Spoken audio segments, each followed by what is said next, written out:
এক গ্রামে ছিল একজন বালক, তার নাম ছিল আব্দুল্লাহ।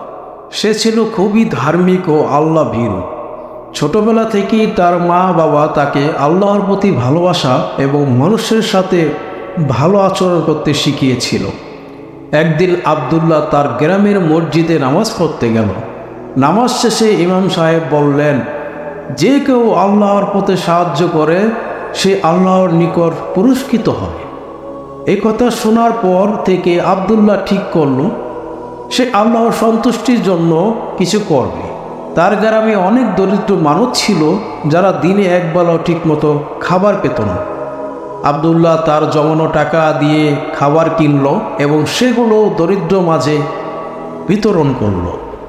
এই কাজ করার পর আব্দুল্লাহ মনে অনেক শান্তি পেল।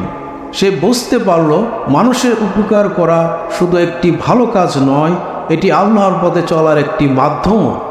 পরের দিন আবার মসজিদে গেল। ইমাম সাহেব এবার আরও সুন্দর কথা শিখালেন। সৎ কাজ করা এবং মানুষকে ভালোবাসা আল্লাহর প্রতি ভালোবাসারই প্রতিফলন। এই কথা শুনিয়া আব্দুল্লাহ ঠিক করল সে জীবনের সব সময় সৎ কাজ করবে এবং আল্লাহর সন্তুষ্টির জন্য কাজ করে যাবে। তার এই ইমানি যাত্রা চলতে থাকে এবং সে সব সময় চেষ্টা করে মানুষকে সাহায্য করতে এবং আল্লাহর সন্তুষ্টি অর্জন করতে। আল্লাহ তাকে বরকত দিয়েছিলেন, তার জীবনের শান্তি ও সফলতা ছিল। এভাবেই আব্দুল্লাহ নিজের জীবনকে আল্লাহর পথে উৎসর্গ করল এবং একটি সুন্দর জীবন কাটিয়ে গেল। এই গল্প থেকে আমরা যে শিক্ষা অর্জন করতে পারি তা হলো আল্লাহর পথে চলা এবং মানুষের উপকার করা জীবনের সবচেয়ে বড় সফলতা।